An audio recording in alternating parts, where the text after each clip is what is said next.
महर्षि उड़िया बाबा को भी एक उपासक ने प्रश्न किया था कि महाराज जी, मन कैसे रुके? तो उड़िया बाबा ने उत्तर दिया, नियम पालन से। यदि हम नियम पर दृढ़ रहें तो मन हमारा क्या कर सकता है? नियम तो परमात्मा देखता है, हम लोग नियम पर दृढ़ नहीं रहते, इसी से हमारे देश की दुर्दशा है। संध्या वंदन तक का नियम जाता रहा है, भजन करने के लिए नियम की बड़ी आवश्यकता। हाँ, बड़े नियम की आवश्यकता है। तो जैसे प्रातः काल से सायं काल तक की हर व्यक्ति की अपनी एक दिनचर्या होनी चाहिए। ऐसा नहीं कि आज हम 4 बजे उठे, कल 7 बजे उठे, पर फिर मन को आप कंट्रोल नहीं कर पाएंगे। मन के लिए एक दिनचर्या होनी चाहिए कि हमको 10 बजे सोना है, 4 बजे उठ जाना है, तो फिर 4 से 4:15 नहीं होना चाहिए, 4 बजे उठ जाना है, ऐसा नियम बना ले। और उठ करके हमको थोड़ी देर नाम जप करना है, थोड़ी देर हमें वाणी जी का गायन करना है, थोड़ी देर हमें ध्यान, एक अपनी दिनचर्या। फिर हम अपने संसार के कार्य के नियम, जो संसार के कार्य हैं, उनको भी करते हुए भगवान को समर्पित करें। जैसे जो पद में है, जो आपको राष्ट्र सेवा मिली है, जो आपको समाज सेवा के पद मिले हैं, या आपको जो घर की सेवा के कार्य मिले हैं, उनमें बहुत धर्म पूर्वक आचरण होना चाहिए।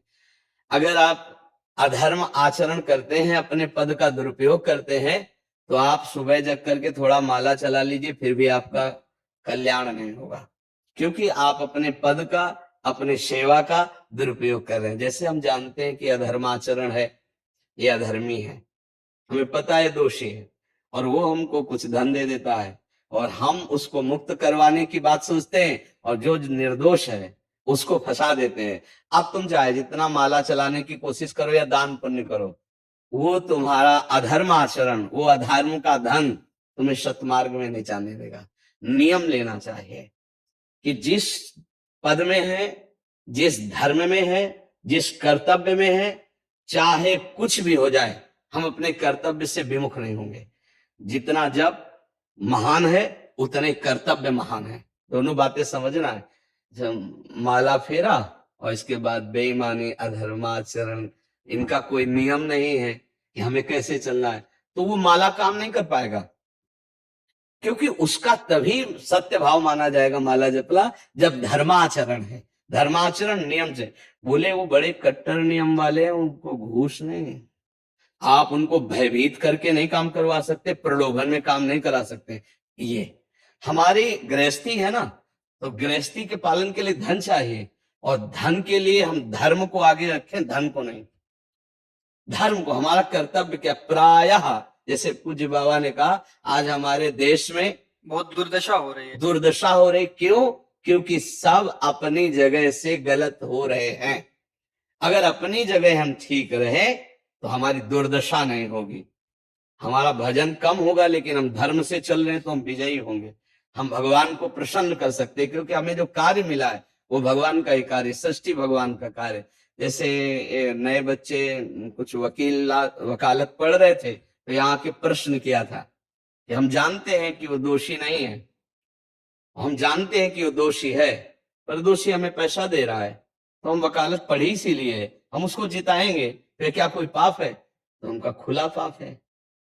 बोले नहीं, हमारी कोई ऐसा कंपनी दो, ऐसा कुछ बोले कि हमारी कंपनी को ये सिखाया जाता है, तो हमको तो ये करना ही होगा, अगर नहीं करेंगे तो हमारी वकालत का मतलब क्या रहा? तो नहीं, वकालत का मतलब अधर्मी को मुक्त करवाना नहीं है, वकालत का मतलब अधर्मी के सबूत एकत्रित करके उसको दंड दिलवाना है, और धर्मात्मा को मुक्त करवाना है। अब इसके लिए आपके पास अर्थव्यवस्था अगर कमजोर भी है, तो धर्म व्यवस्था आपकी पूरी है। धर्म व्यवस्था ठीक है तो परिवार स्वस्थ रहेगा, सुखी रहेगा, भगवान आप पर प्रसन्न रहेंगे।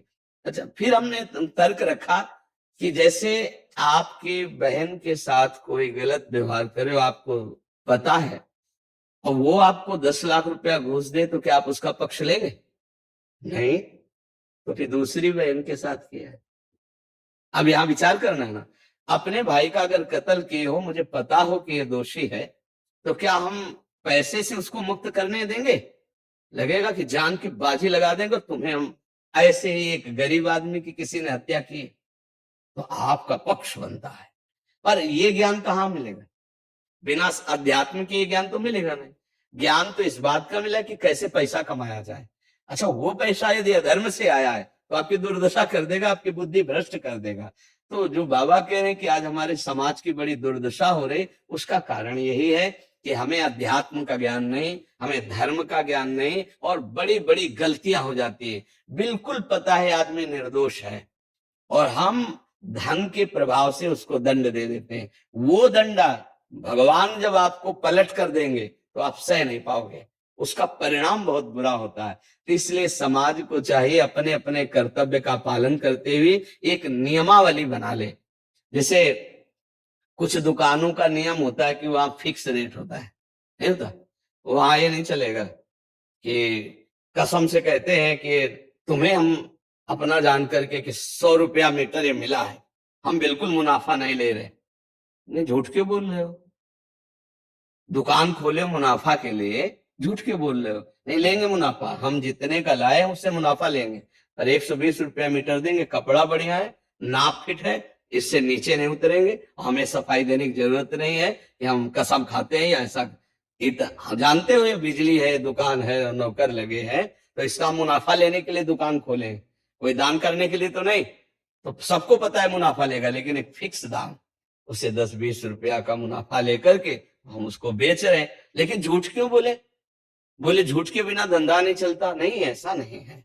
अब असत्य बोलोगे तो उससे जो आपको मुनाफा मिलेगा वो आपकी बुद्धि भ्रष्ट करेगा, और सत्य है कि मुनाफा के लिए है वही चीज, और आप एक फिक्स रेट में दे रहे हैं, बढ़िया है। अब अगर आप कोई मिलावट करके भोजन सामग्री दे रहे, आपको पता है, तो जो खाने वाले के हृदय में बैठे हुए भगवान है वो तुम्हारे जीवन में मिलावट कर देंगे, तुम्हारा जीवन महान दुखमय हो जाएगा। ये कहां समझा जाता है? एक आदमी सिंथेटिक दूध बना रहा है, उससे कहो ये अपने बच्चे को पिला, नहीं पिलाएगा। फिर ये दूसरे का बच्चा जब पिएगा तो उसकी हालत क्या होगी? दूसरे शरीर में जाएगा तो हालत क्या होगी? वो केवल धन की बुद्धि रखता है। एक आदमी घी में केमिकल मिला रहा है, एक ऐसे अभक्ष्य पदार्थ मिला है, वो स्वयं नहीं खाएगा, लेकिन वो होटलों में भेजा जाएगा, हजारों लाखों लोग खाएंगे, बीमारी बढ़ेगी, उसको रुपया से मतलब है। ये चीज, ये दुर्दशा हर जगह धर्म का ज्ञान न होने के कारण फैल रही, नहीं फैल रही। एक मरीज बीमार है, असली दवाओं में पैसे ज्यादा है, नकली दवा लेकर के असली के दाम में बेच देना, उसको बिल्कुल फायदा ना होना। लेकिन परमात्मा देख रहा है, तुम जानते हो नकली दवा है, वो तो नहीं जानता बेचारा, ज्यादा पढ़े लिखे नहीं, किसान आदमी गांव का आया है, तुमने दे दिया और उसने पैसा दिया असली के। अब वो पैसा तुम्हारी बुद्धि भ्रष्ट करेगा, तुम्हारे परिवार में कलह पैदा करेगा और तुम्हारा पतन कर देगा। ऐसे हर डिपार्टमेंट में, हर विषय में यदि हम अपने धर्म से चले, अपने सत्य से चले और थोड़ा भी भजन होगा, वो आपको उत्तम गति प्रदान करेगा।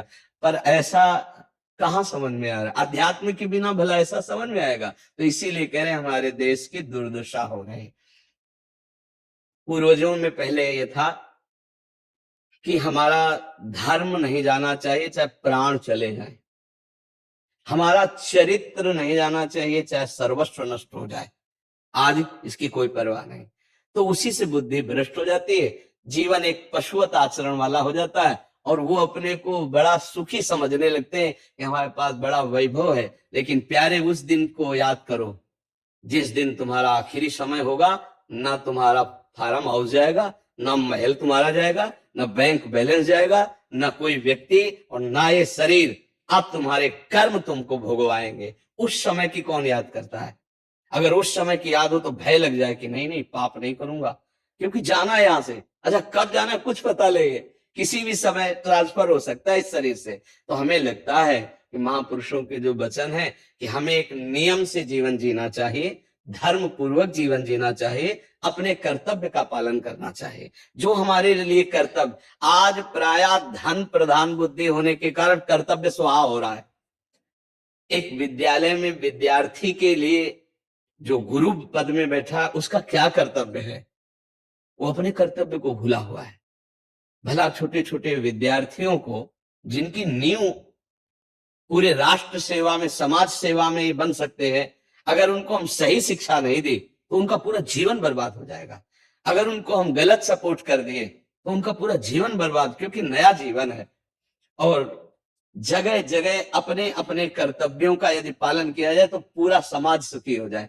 लेकिन कर्तव्यहीनता आ रही, कोई अपने कर्तव्य को नहीं समझ रहा है। तो यही बात महापुरुष जनों को दुख लगता है कि अगर सब अपने कर्तव्य का पालन करें, धर्म का पालन करें, भगवान का नाम जप करें तो सब सुखी हो जाए।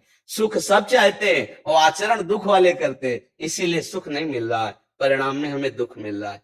सच्ची मानना, वो रुपया पूरे परिवार में अशांति पैदा कर देगा। और धर्म पूर्वक 100 रुपया लाओगे और 4-5 परिवार के बैठ के नमक रोटी खाओगे, आनंद से सोओगे, बड़ा प्यार रहेगा, भगवान की कृपा रहेगी। पर ये बात समझ में नहीं आती है। तो ये वृत्ति अगर छोड़ी ना जाएगी तो कुछ भी कर लो, कहीं भी दान पुण्य कर लो, लाभ नहीं मिलेगा।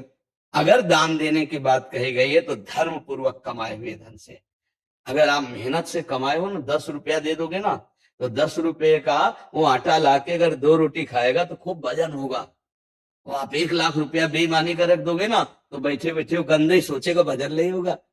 उसका गंदा सोचना और आपका गंदा करना दोनों मिलकर के, उसके कारण भी तो आप बने ना, तो आपका ही पतन हो जाएगा। उसको तो भगवान बचा लेंगे क्योंकि भगवान की शरण में। तो मुझे लगता है अधर्म के धन से कभी किसी को लाभ नहीं मिलता। तो अपने कर्तव्य का पालन करते हुए यदि नाम जप किया जाए तो बहुत जल्दी हमको लाभ प्राप्त हो जाए। बहुत सुंदर मतलब ये चर्चा होती है, अगर आप लोग इसको धारण कर ले तो निहाल हो जाएंगे। सच्ची कह रहे, ये जो बातें हैं ये बहुत सुंदर जीवन को पुष्ट करने वाली हैं, पर आप धारण कर लें तो बात है। नहीं तो जैसे लाभ दिखाई दे रहा 50,000, तो ये बातें भूल जाओगे, ये बातें अच्छी नहीं लगेंगी। हे यार, बहुत बढ़िया काम घर में आएगा, पर हमारी ये बात ध्यान रखना, 50,000 घर में अशांति पैदा कर देगा। सच्ची मानना, आप धर्म से चलना, धर्म से चलोगे तो भगवान तुम्हारी रक्षा में रहेंगे। अधर्माचरण, देखो कैसी कैसी घटनाएं होती हैं। बढ़िया कार है, फिल्मी गाना लगाए चल रहे हैं और वो एक्सीडेंट हुआ, आग लग गई, बाहर निकल ही नहीं पाए, वो अंदर ही जल गए। क्या हुआ? ये करोड़ों रुपए की कार भूंज दिया तुमको अंदर ही बैठा के, धू धू करके आग लग गई, अंदर जल। ऐसे जलना चाहते हो या भगवान के आनंद में चिंतन करके शरीर छूटे और फिर दाह संस्कार हो ऐसे कि सब लोग भगवान के नाम का कीर्तन करते ही जा रहे, फिर आपका अंतिम संस्कार वहां जीवित जल गए? क्या हो सकता है? एक एक पल तुम्हारे कर्म का हिसाब होगा, एक एक सेकंड का। ऐसे कर्म करो कि हमारा अच्छा हिसाब हो, बुरा हिसाब। ये मत समझो कोई देख नहीं रहा, वो देख रहा है जिसको हिसाब कर रहा है, वो देख रहा है। उसके लिए कोई वकील या किसी सबूत की जरूरत नहीं होती, वो सर्वांतर्यामी आपके अंदर बैठे ही देख रहा है। तो सदैव जैसे सत्संग सुन रहे हैं, तो अगर हाथ जोड़ के प्रार्थना है, थोड़ी भी बात मान लोगे तो आप सच्चे सुख के मार्ग में चलने लगोगे। नहीं तो भाई बहुत